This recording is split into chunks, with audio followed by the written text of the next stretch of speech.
First of all అందరికీ నమస్కారం అండి. ఈ సినిమాకి ఫస్ట్ పాట నన్ను ఫస్ట్ మీట్ అంటే నేను శేష్ సార్ కలిసినప్పుడు, షనిల్ సార్ కలిసినప్పుడు ఫస్ట్ సిచ్యువేషన్ చెప్పినప్పుడు కథల ఒక ఐడియా చెప్పినప్పుడే ఫస్ట్ ట్యూన్ అయిపోయింది రూబరు. దాని తర్వాత నీ వెంటే నేను నా వెంటే నువ్వు ఇది కూడా అయిపోయింది. ఒక చిచ్చుబుడ్డికి మాత్రం ఆల్మోస్ట్ ఒక 30 to 40 వరకు పంపించి ఉంటాను ట్యూన్స్. కాకపోతే అందులో నాకు నచ్చిన ట్యూన్స్ కంటే కూడా ప్రజలకు నచ్చే ట్యూన్ ఏదైతే ఉందో అది మాత్రం శేష్ సార్ ప్రాపర్గా క్యాచ్ చేసి అది మన ముందు ఉంచారు. దాని పేరే చిచ్చుబుడ్డి. అండ్ ఈ సినిమాలో బ్యాక్గ్రౌండ్ స్కోర్లో మీకు మరి ఇంతలా ప్రేమిస్తారా, మరి ఇంతలా ప్రేమిస్తారా, మరి ఇంతగా వేధిస్తారా, మరి ఇంతలా ప్రేమిస్తారా అనే సాంగ్ని పూర్తి స్థాయి పాట ఉన్నప్పటికీ కూడా ఇది ఇక్కడ ఉంటే బాగుంటుందని నన్ను అడిగినప్పుడు నాకు అనిపించింది, ఒక చిన్న మనిషి పూర్తి స్థాయిలో తయారయ్యాక ఒక అమ్మాయి అయినా ఒక అబ్బాయి అయినా ఒక చిన్న బొట్టు దేవుడి రూపంలో మనం ఇక్కడ పెట్టుకుంటే అది గొప్పగా ఉంటుంది. ఒక అమ్మాయిలు అయితే ఇక్కడ చిన్న బొట్టు బిల్ల పెట్టుకుంటే అది అందంగా ఉంటుంది. సో అది చిన్నదైనా పెద్దదైనా దాని ప్రత్యేకత దానిదే కాబట్టి అది అక్కడ ఉండడం నాకు రైట్ అనిపించింది. అందుకే అది దాని సినిమాలో పెట్టినప్పుడు సినిమా థియేటర్లో చూసుకున్నప్పుడు గర్వంగా ఫీల్ అవ్వడం చాలా సంతోషంగా అనిపించింది. ఇకపోతే షనిల్ డియో సార్ డైరెక్టర్ గారు షనిల్ డియో సార్, మిమ్మల్ని కలిశాక మీతో మాట్లాడాక మిమ్మల్ని కలుస్తూ ఉన్నప్పుడు మీతో డిస్కషన్స్ చేస్తూ ఉన్నప్పుడు పాటల విషయంలో కావచ్చు, పర్సనల్ విషయాల్లో కావచ్చు, నాకు అనిపించింది ఏంటంటే మిమ్మల్ని చూసినప్పుడు మీరు ఎంత శాంతంగా ఉన్నారో మీ మాటల్లో కూడా అంతే ప్రశాంతత ఉంటుంది. నిజం చెప్పాలంటే పోలిక నాకు తెలిసి గొప్పదని నేను ఫీల్ అవుతున్నాను. ఒక మదర్ తెరీసా కనుక నిజంగా బతికుంటే మీ రూపంలో ఒకవేళ జీవించి ఉంటే కనుక అంత గొప్ప మనసుని, అంటే ప్రపంచంలో కరువు లేనిది ప్రేమ ఒక్కటే అని చెప్పిన గొప్ప మనిషి మదర్ తెరీసా గారు. అందుకే నేను అంటున్నాను, ప్రపంచంలో కరువు లేనిది ఒక్కటే ప్రేమ ఒక్కటే. అలాంటి ప్రేమని ఇవ్వగల మనసున్న గొప్ప వ్యక్తి Shanil sir. And thank you so much. వీలుంటే చెప్పండి, మీతో కలిసి నెక్స్ట్ ప్రాజెక్ట్ చేయాలనిపిస్తుంది, నాకు చేయాలనే కోరిక ఉంది నాకు. ఇకపోతే రెండోది, చాలాసార్లు సహనాన్ని కోల్పోతూ ఉంటాం, చాలాసార్లు ఓపిక నశించిపోతూ ఉంటుంది, చాలాసార్లు మనకు కోపం వస్తూ ఉంటుంది. ఎందుకు ఈ పని, ఎందుకు ఇదంతా అని ఒక తెలియని నిరాశ మన దగ్గరికి వస్తూ ఉంటాయి. కానీ పూర్తి స్థాయి ఒక పనిని ప్రేమించి పూర్తి స్థాయిలో దాని పట్ల బాధ్యతగా దాని మీదనే దృష్టి కేంద్రీకరించి ఒక పనిని సగర్వంగా ప్రపంచం ముందు నిలబెట్టగలమని ఒక పూర్తి స్థాయి సహనం కలిగినటువంటి ఒక వ్యక్తిని, పూర్తి స్థాయి ఒక ఓపిక ఉన్నటువంటి వ్యక్తిని, పూర్తి స్థాయి నాణ్యత గల పనిని తీసుకోగలిగే శక్తివంతమైన వ్యక్తిని నేను కలుసుకున్నాను. ఆ వ్యక్తి పేరు అడవి శేష్ సార్. ఇది ఎందుకు చెప్తున్నానంటే, వేదిక ఎక్కాం కదా 4 మాటలు చెప్పేసి వెళ్ళిపోవచ్చు, 4 కహానీలు కూడా చెప్పేసి వెళ్ళిపోవచ్చు. నేను ఆయన కలిసినప్పుడు, భీమా నేను కొంచెం అది, నేను కొంచెం ఇది, నేను కొంచెం నువ్వు ఇబ్బంది పడొద్దు అనేవారు. నేను అన్నాను, మీరు ఎప్పుడైతే రూబరు పాటను నా దగ్గర నుంచి ఒక ట్యూన్ రూపంలో తీసుకున్నారో నేను అప్పుడే ఫిక్స్ అయ్యాను.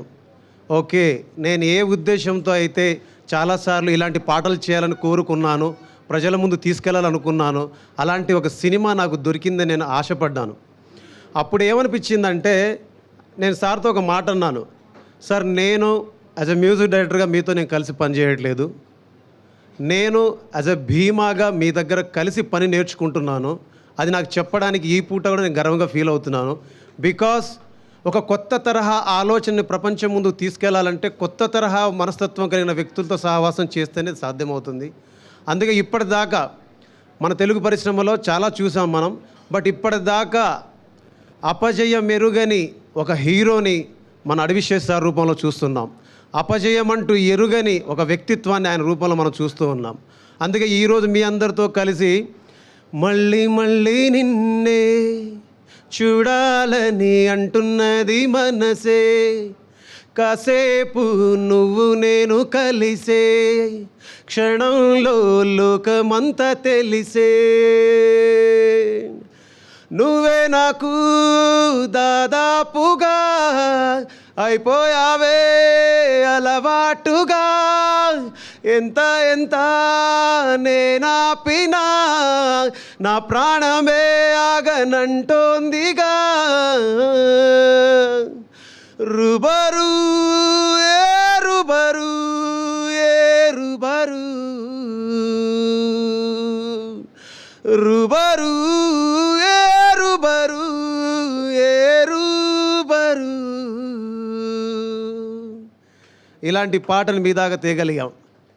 దీని తర్వాత నాకు ఎస్పెషల్లీ ఈరోజు ఇక్కడ మాట్లాడడానికి ఇంకో కారణం ఏంటంటే, ఎవరిని చూసి ఇన్స్పైర్ అయ్యి ఎవరి దగ్గరికి వెళ్ళి అయినా సరే ఎవరి దగ్గరికి వెళ్ళి పాట రాస్తే నా జీవితంలో ఒక గొప్ప విషయంగా భావిస్తాను, గొప్ప మనిషిగా మారగలను, గొప్ప పేరు సంపాదించగలను అని నేను ఫీల్ అయ్యి ఒక 25 ఏళ్ల క్రితం ప్రయాణం మొదలుపెట్టిన నా ప్రయాణంలో నాకు ఇప్పుడు ఈ సినిమాకి సంబంధించి నా జన్మ ధన్యమైపోయింది. ఏంటంటే రూబరు పాట విని వాకింగ్లో కలిసిన Mani Sharma sir, legendary Mani Sharma sir, అబ్బాయి ఏంటి పాట ఏంటిది ఏంటిది అన్నారు. ఏమైంది సార్ అన్నాను.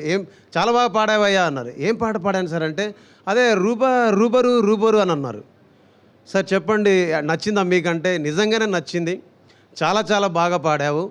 బాగా పాడటం కంటే కూడా నాకు నువ్వు పాడిన తర్వాత గుర్తొచ్చిన విషయం ఏంటంటే, దివంగతులైనటువంటి కేకే గారు నాకు గుర్తొచ్చారు.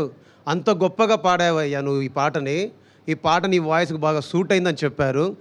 కేకే గారితో నా వాయిస్ని పోల్చడం అనేది ఒక గొప్ప విషయం అయితే, ఇంతకుముందు నువ్వు ఏదైనా పాటలు పాడావా అని అడిగారు. ఇంతకుముందు నేను ఎన్నో పాటలు పాడాను, అన్ని బ్లాక్ బస్టర్స్. నేను పాడిన ఎవ్రీ సాంగ్ బ్లాక్ బస్టరే, హ్యూజ్ బ్లాక్ బస్టర్స్ అనమాట. కానీ నన్ను ప్రత్యేకంగా ఈ పాట పేరు చెప్పి ఈ పాట చాలా బాగా పాడావని చెప్పారు.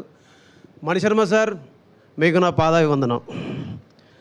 అయితే దీని క్రెడిట్ మొత్తం నేను షనిల్ డియో సార్కి, శేషు సార్కి అండ్ సుప్రియ మేడంకే ఇస్తాను. ఈ పాట పాడాక యూట్యూబ్లో 4-5 కామెంట్లు పెట్టారు. ప్రతిసారి వీడు ఎందుకు పాడతాడు రా అని ఏదో తిట్టారు నన్ను. వీడి వాయిస్ వినలేకపోతున్నారా బాబు, వీడి ఎంట్రీ ఏంది ప్రతిసారి, వీడి సినిమాలో అబ్బో ఏంద్రా ఈ టార్చర్, మాకు ఏంది టాక్సీ కానీ కొందరు పెట్టారు. వాడని అమ్మ బడవ నేను పాడనని చెప్తూనే ఉన్నా కదరా. నేను శేష్ సార్కి చెప్పాను, ఈయన వినలేదు. ఇప్పుడు ఏం చేయాలి? సుప్రీం మేడంకి చెప్పాను, వినలేదు. మేడం దగ్గర ఒకరోజు వెళ్ళా, మేడం కింద ఇష్టానికి తిట్టేస్తున్నారు, నాకు నా పాటలు పాడాలని లేదు, మీరేమో నా వాయిస్ కావాలన్నారు, ఎట్లా అంటే ఒకరోజు ప్రెస్ మీట్ అయిపోయిన తర్వాత నేను ఎప్పుడైతే శేష్ సార్తో కలిసి పాట పాడానో, పాట పాడిన తర్వాత నాతోటి ఒక అన్ప్లగ్డ్ వెర్షన్ చేయించారనమాట. అది చేయించిన తర్వాత నుంచి మళ్ళీ వాళ్ళే పెట్టారు, ఏఆర్ రెహమాన్ వాయిస్లా ఉంది, కేకే వాయిస్లా ఉంది అని అందరూ పొగడ్డం మొదలుపెట్టారు. ఈరోజు ఐఎమ్ వెరీ ప్రౌడ్. జంజీ జనరేషన్కి చాలా దూరంగా ఉన్న నేను చాలా దగ్గరికి రీచ్ అయిపోయాను ఈ పాటల ద్వారా, ఈ సినిమా ద్వారా, because of Seshu sir, Shanil sir, Supriya madam. And ఈ సినిమాలో లాస్ట్కి నాకు ఇంతకుముందు నేను ఈ పాటను ఎక్కడ పర్ఫామ్ చేయలేదు బేసిక్గా, బట్ నాకేంటంటే చాలా ఇష్టమైన పాట.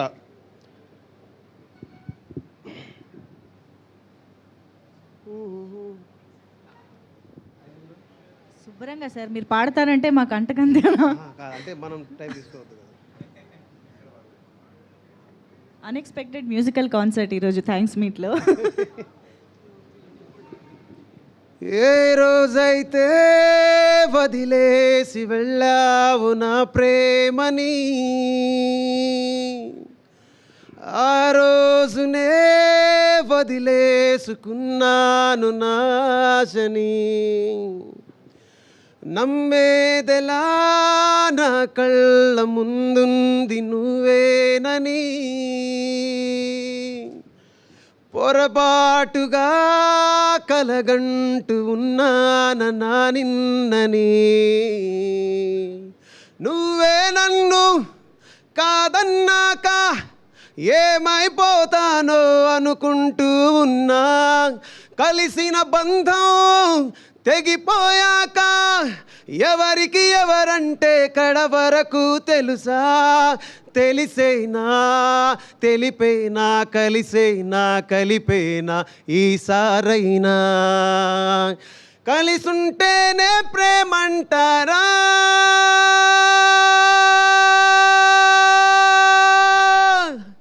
నిజమంటేనే కల అంటారా,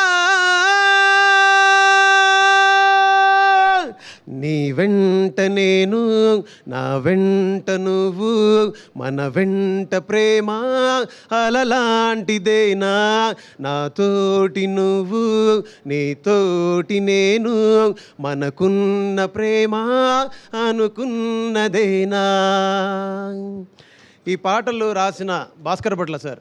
సార్ ఒకసారి రండి. నేను సార్ కలిసి రాసిన చేసిన సినిమాలలో నువ్వు నవ్వుకుంటూ వెళ్ళిపోమాకే ఎంత పెద్ద హిట్టో మీకు తెలుసు. గోదావరి గట్టు మీద రామచిలకవే ఎంత పెద్ద హిట్టో తెలుసు. ఒక మీసాల పిల్ల. కానీ అన్ని పాటల్లో ఇది మాకు మాత్రం ఒక ప్రత్యేకంగా ఉండిపోతుంది. ఎందుకంటే అన్ని సినిమాల్లో సార్ ఒక్కొక్క పాట మాత్రమే రాశారు. బట్ ఈసారి మాత్రం ఈ సినిమాలో పూర్తి స్థాయి పాటలు రాసే అవకాశం కలిగింది. అవకాశం ఆయనకు దొరికింది, ఆ అవకాశం నాకు దొరికింది.